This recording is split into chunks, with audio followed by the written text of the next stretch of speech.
did you manage that shift from being an IT/business whisperer and processes creator and quality engineer and all of that? How did you transfer yourself, your identity, your energy, your power, your superpowers from that area to this area, your own business, your chocolate angel business? How did that happen? Yes. I mean, it's let's say an interesting side. Let me first start with a side note, and then I go into the answer of the question. Because the fun thing, what I just kind of recently remembered back was that, right, I told you I by trade, I'm a forwarding agent, and within, I think, half a year, I moved into the kind of food delivering part of the business. So we had customers like Verena and a brand called Brand. I'm not sure if you're aware of Brand, but they are, for example, this very hard bread, what you can pretty much, right, you give a child so in milk so that their teeth kind of come out, right? And they are also in the business of making chocolate. So for example, right, they are producing seasoned chocolate. So, right, I had to deal in my very first job, right, and that is long time ago, with seasonal chocolate. So I had to deal with kind of smiling Easter bunny out of chocolate. And, you know, there's a fun story where I was need to kind of direct 3 huge trucks full of chocolate, right, through the city to go to the customs office where they had to declare the chocolate which was imported into Germany. So that was a fun. So keep that in mind, right? Later I had nothing to do with chocolate. But my first 15 years I were in Nokia, I worked in Germany and traveled quite often to Finland. And one day, right, you go to duty free, and then I saw there are some boxes of chocolate, right, and I would buy the chocolate, right, and then when I next morning, right, would then go into the Nokia IT headquarters, which was on the current main Nokia kind of campus here in Espoo, and I would start walking around the office. Right, we had already open office concept, so there were about, I don't know, on one floor there were about 60 to 80 desks. And because I had at the time already a global role, and a lot of people I worked with were based in Espoo, so even I might have not known them in person, but I exchanged email with them or chat or whatsoever. So I would, in the morning, before my real work started, I would take that box and walk around the whole office, the whole space. And I would go to every single desk, right? And with a smile, I opened the box and offered it to the person. But this interesting thing is because people sometimes ask me, oh, so did you copy it from somewhere? Oh, that sounds so US based, right? Paul, is anyone in the US doing that? Not generally. It's a rare thing to find somebody just offering something for free anywhere in the US, let alone with some kindness. And so there's really there's no model for that. I did not have someone, I didn't saw it somewhere. It was just one day I did that, right? I mean, and then because it becomes a pattern. Right, so every trip I was flying to Finland, right, same habit. And I can even tell you exactly the brand and the box and everything what it was, right? It was from Lind. It was, there's later an interesting connection for, you know, why it became later really important, because I'm a detail-oriented German, right? So everything in a way goes down to the details. And it was like a box about that size. It was not the usual Lind product. And when you open it, it had 4 kind of compartments. And in each compartment, in one, there was like hazelnut covered in chocolate, right? The next one was almonds covered in chocolate. Mm-hmm. The next one was kind of, I don't know what was the third one. And then there was one without nuts, just with a bit of a kind of cookie inside the chocolate, right? So it had about, I don't know, 60 to 80 kind of pieces, right? And so every time I traveled to Finland, same, walking through duty free, buying about 3 of those boxes, right? Doing the same next time. And then it really, because I'm not saying I got kind of addicted to this kind of moment, but it became really, really a nice kind of moment back. And for example, surprisingly, not really understanding it myself, but I never did it when traveling back. So in Germany, in the office, I wouldn't do that. But at the same time, what I did was that a friend of mine, right, who was sitting in the office next to me, he worked in the Works Council and they loved Fazer chocolate. So they said, okay, Verena, please, are you traveling to Finland again? Yes. Can you please bring back, and then I brought them about 5, 6, 7 bars of Fazer chocolate, right, the big bars, right? They paid me because, right, it's Works Council, right, there should be no impropriety, so they paid for it. But so it really kind of became a pattern over the years. And sorry, I'm still kind of right going forth and back, but Alexandra, does that already give you the right idea of how that ended up in my kind of real job later? It started making sense when you said you had your first encounter with chocolate, and the experiences that we have in life kind of shape us. And sometimes we have these kind of small hints that these kind of small dots that we successfully connect by looking backwards, and stealing a Steve Jobs quote here. And it's true. And we have these kind of small moments that eventually lead up to what we consider as a defining characteristic or a pattern that really kind of is a trait that presents us, that expresses who we are as individuals, and so on and so forth. But I love to hear also the next part, which is, after all this chocolate from Finland to Germany, back and forth, sometimes back to Germany, but more often in Finland. And then how did things evolve from then on? Yes. Brief, let's say in 2011, certain things happened, especially in the context of Nokia, and not just impacting me, but many people around the world.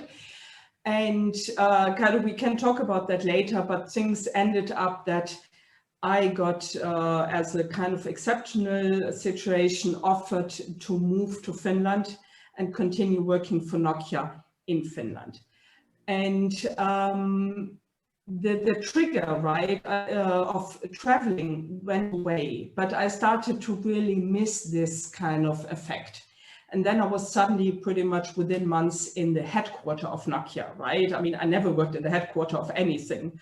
So what I did was I would, for example, ask someone, are you traveling? Can you bring me, for example, there are those huge buckets of mini Toblerone, right? There were about 120 mini Toblerone in one bucket.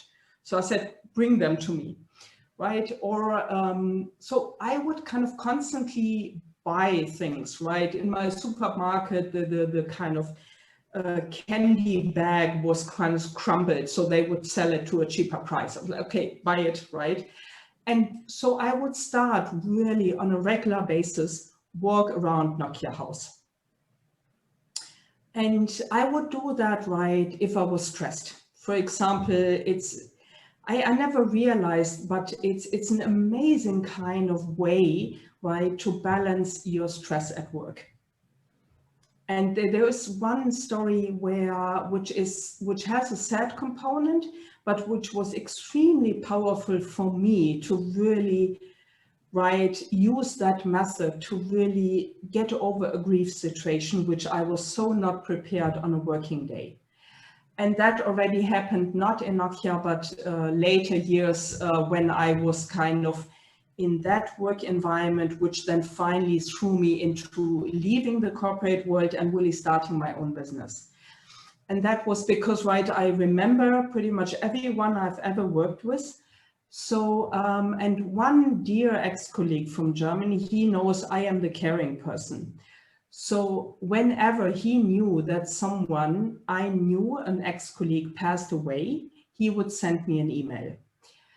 How he did it was kind of, the email subject sometimes is really important, right? And he would put in the email subject just the name of the person. So in a way, right, getting such an email from him means, I know what it means. It means that person passed away. And it was a person which had a very kind of relevance for me, because I'm also, one of my side tracks is I'm a photo artist. And at a time when I was so not willing to call myself a photo artist, right, many years back, she was a teacher at a university for, you know, people who organize art, art events, right? And she said, please, I want my students to organize an exhibition for you. And I said, no, I'm not an artist. I don't want to do that. But she was the first person who paid me money for one of my photos. And so she passed away. And that completely threw me off, right? 1 second, right, I dealt with IT processes, and the next second I knew she passed away. And that pretty much immediately kind of put me in distress. And at the time I was an external consultant, so I got paid by the hour. What I did, I pretty much locked myself out of the payment system. So for the next, I think, 1.5 to 2 hours, I would not be getting paid from the company for what I did. What I did, I took my box full of chocolate and candies I had next to my desk, and I walked through the whole office, right, for as long as it took me to balance myself emotionally, so that I was able after that time to say, okay, now it's time that you pay me again, right? And I could just continue just to work on my day. That's Sorry, extremely, it's just even right. Yeah. No, that's extremely important. And I think that you've hit on something that I've experienced in my own life, and probably part of why I was so happy to meet you and connect with you, not just the first time, but every time I've run into you over the years now in Helsinki. And that is that, as I myself have had a similar sort of functional pattern in which I don't necessarily look inside or deal with everything that I'm feeling myself, but I am always sort of eager, especially when I'm in an office situation, in a corporate setting. I've always felt like it was sort of a responsibility to go around and talk to people, see how they're doing. And this was something that kind of lent itself. For a while. It was IT support. So, you know, if I went out to, you know, help somebody with their email or remind them that the CD drive was not a cup holder, or any of these other horror stories you hear about, and then you realize that someone has actually found a way to make them true. And it's like, this is supposed to be an urban legend. Anyway, but when you were walking back, when you would go through an office, I would usually do my best to take my time and make sure that I had checked in with everybody in that office and just taken a moment to listen to whatever it was that was bothering them. Because that was what sort of set me apart in IT, was that I wasn't hired because of technical skills. I was hired because I could talk to people. And this is a rare thing among IT and engineering types.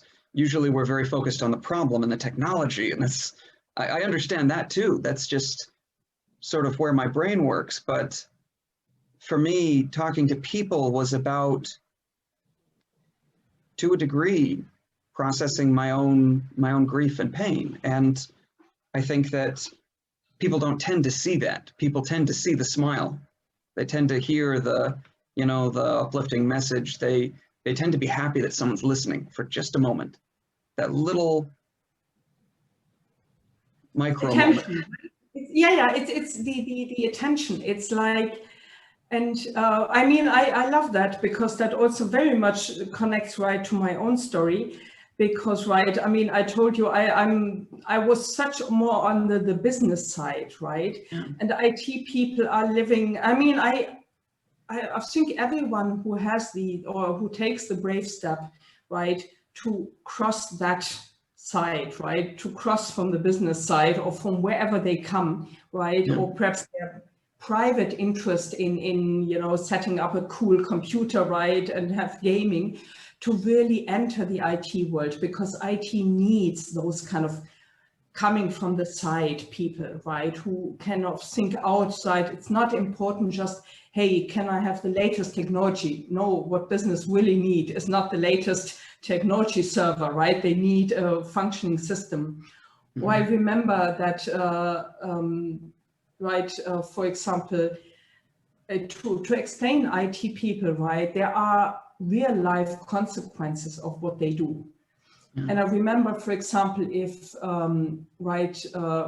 mean, part of my last really kind of job in the corporate world, before I then really stepped out and start my own business, was for 7 years, I was the global process manager for a beautiful process called incident management.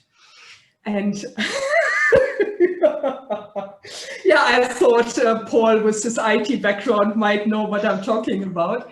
So, I mean, I was able to really bring something positive in the world of incident management. And Alexander, for you, if incident process is all about, right, your laptop suddenly doesn't work anymore, or any system, right, you sent an email, right, and it's not going out.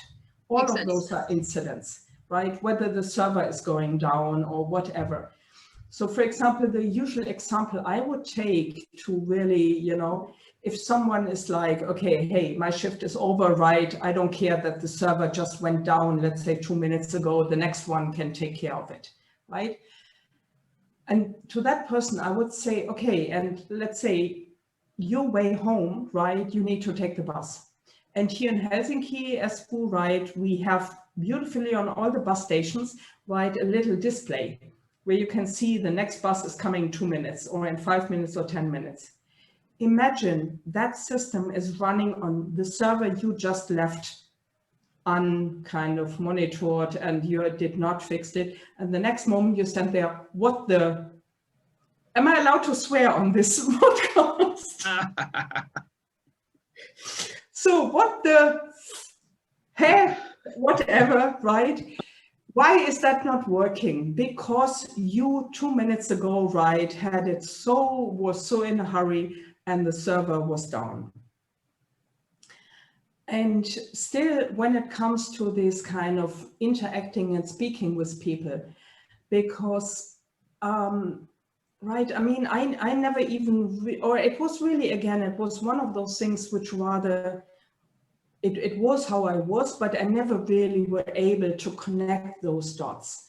Because over the years in the corporate world, people would tell me things, very private things, where I was like, who am I? I mean, how come you're telling me that, right? Years later, now I understand, because I gave them positive attention, right? I was really there. I was interested in the person. And also the thing with Paul, when you said, right, you were not paid to really talk with them. There's an interesting kind of connecting, again, the pieces, because the first time that I was really amazed that a person would open up to me, and we are now traveling back in time from 2021 to 1998. Nice. I was a logistic coordinator, so I dealt with invoices. And by the way, I never applied for a job in Nokia because I did not know what the word invoice mean. I knew Rechnung, but I had no idea what an invoice is or what an order confirmation is. So we were trained. It was a social skills training, and I'm not even sure anymore which training it was, but I think it was wait, let me think about it. What I remember. I mean, I could dig it out, but oh yeah, it was, I think, about time management. right? So it was even, I think, a 2 days training about it, right? And then at some point, the trainer said, Verena, you are not paid. You have a helping hand syndrome, and you're not paid for that. Helping hand syndrome. Yes.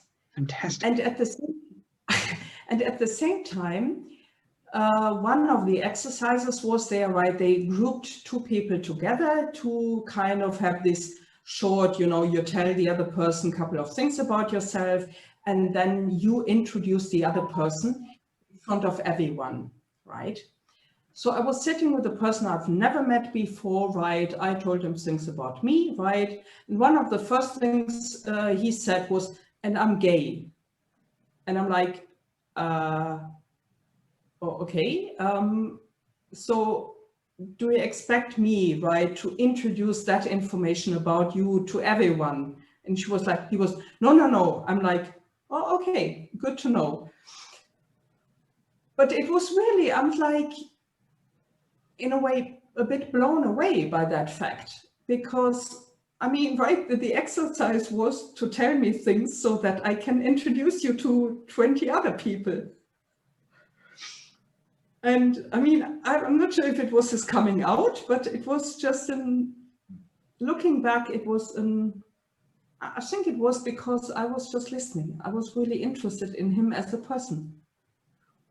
People kind of feel this bond of trust when it is established.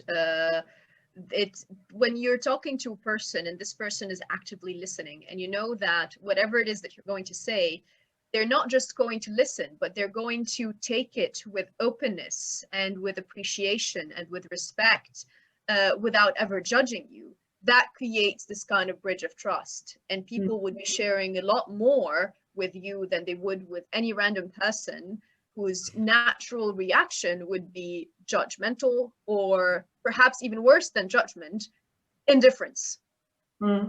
True. So it makes sense in a way, and it can easily also be connected, since we're connecting dots here all the time. Since we're connecting the dots, it can easily be connected also to this, the human side of Chocolate Angel, which is much more than chocolate. Chocolate is it's an excuse to connect. Yes. It's an excuse to converse. It's an excuse to smile and create a smile. And it establishes this connection instead of it being that of trust between 2 individuals. It's another type of bridge between 2 individuals who, instead of gathering over a cup of coffee or whatever, or what else, they're kind of connecting over or water or whatever it is there's inside. I have no idea. Water. So yeah, for me, it makes total sense.